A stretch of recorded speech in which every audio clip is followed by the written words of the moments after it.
नमस्कार प्यारे बच्चों, आज हम करेंगे उत्कर्ष की विज्ञान गतिविधि खजाना कक्षा 8वीं की गतिविधि पत्रक 3। इसमें देखते हैं, पहला है खेल खेल में सीखे। 2 बर्तन लें जिनमें थोड़ी मिट्टी हो, एक में कुछ सूखे पत्ते और दूसरे में केले के छिलके डालें और इसके बाद ऊपर से थोड़ी मिट्टी फैलाएं। बर्तनों को 2 सप्ताह के लिए अलग रख दें, फिर मिट्टी की ऊपरी परत को हटा दें। पत्तियों और केले के छिलकों में आए बदलाव के बारे में अपने अवलोकन नीचे दिए गए स्थानों में लिखिए। आपको क्या करना है, 2 बर्तन लेने हैं, एक में सूखे पत्ते डाल रखने हैं, एक में केले के छिलके रखने हैं, दोनों के ऊपर मिट्टी फैला देनी है। फिर 2 हफ्ता बाद उन्हें ऑब्जर्व करना है, तो देखेंगे हमने क्या अवलोकन किया, हमें वो यहाँ पर लिखना है। तो आप ऐसे लिख सकते हैं कि 2 सप्ताह बाद मिट्टी में होने की वजह से पत्तियाँ और केले के छिलकों का विघटन हो जाएगा, जिसे हम खाद कहते हैं। वो मिट्टी में खाद की तरह काम करेगा। प्रश्न 1 है, खाद और उर्वरक में 3 अंतर लिखिए। खाद और उर्वरक में क्या अंतर होता है? खाद जो होती है वो प्राकृतिक पदार्थ है, जो प्राकृतिक चीज़ों से मिट्टी में बनती है। उर्वरक क्या होती है? उर्वरक होता है मानव निर्मित लवण होता है। ये जो है फैक्ट्रियों में बनाया जाता है, ये खेतों में बनाया जा सकता है, यह फैक्ट्रियों में उत्पादन होता है।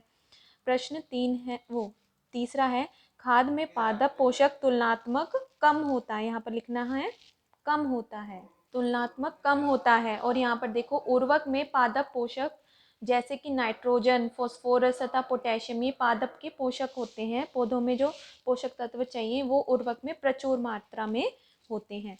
प्रश्न 2 है, उचित शब्दों से रिक्त स्थानों की पूर्ति कीजिए। आपको ये बॉक्स में दिए गए हैं, इनमें से चुन के आपको इन फिलअप को फिल करना है। डैश उर्वरक का एक उदाहरण है। हमने कौन सा पढ़ा है इस चैप्टर में? यूरिया। ख है, फलीदार पौधों की जड़ों में डैश जीवाणु बैक्टीरिया मौजूद होते हैं। तो फलीदार पौधे होते हैं ना, उनके जड़ों में राइजोबियम जीवाणुओं का नाम है, ये होते हैं जो नाइट्रोजन को, वायु में जो नाइट्रोजन है उसको जड़ों में फिक्स करते हैं। आगे देखते हैं, खरपतवार को नियंत्रित करने के लिए जिन रसायनों का प्रयोग किया जाता है उन्हें क्या कहते हैं? खरपतवार नाशी।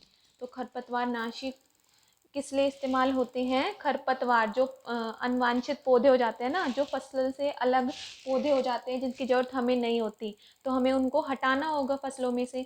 तो वो कौन से पौधे कहलाते हैं? खरपतवार कहलाते हैं। और उन्हें नष्ट करने के लिए जो केमिकल डाले जाते हैं उनको क्या कहते हैं? खरपतवार नाशी। ग है, अनाज के भंडारण से पहले अनाज को ठीक से सूखा होना चाहिए। अगर हमने गीला अनाज भंडार करके रख दिया तो उसमें जो है वो खराब हो जाएगा और उसके अंदर कीड़े लग जाएंगे, या फिर वो सील जाएगा, सारा खराब हो जाएगी हमारी फसल। इसलिए उसको पहले सबसे ठीक से सुखाना चाहिए।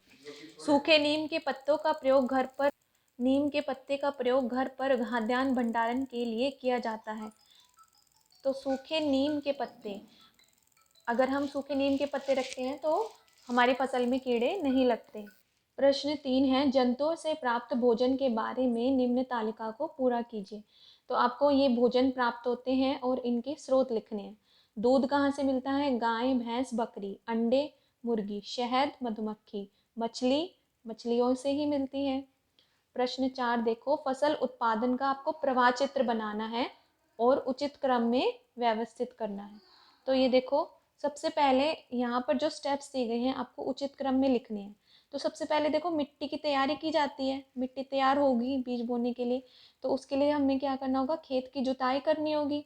फिर बीजों की बुआई, जिसमें बीज बोए जाएंगे, फिर उनमें सिंचाई की जाएगी, बीजों में पानी दिया जाएगा, फिर उसके अंदर खाद डाली जाएगी।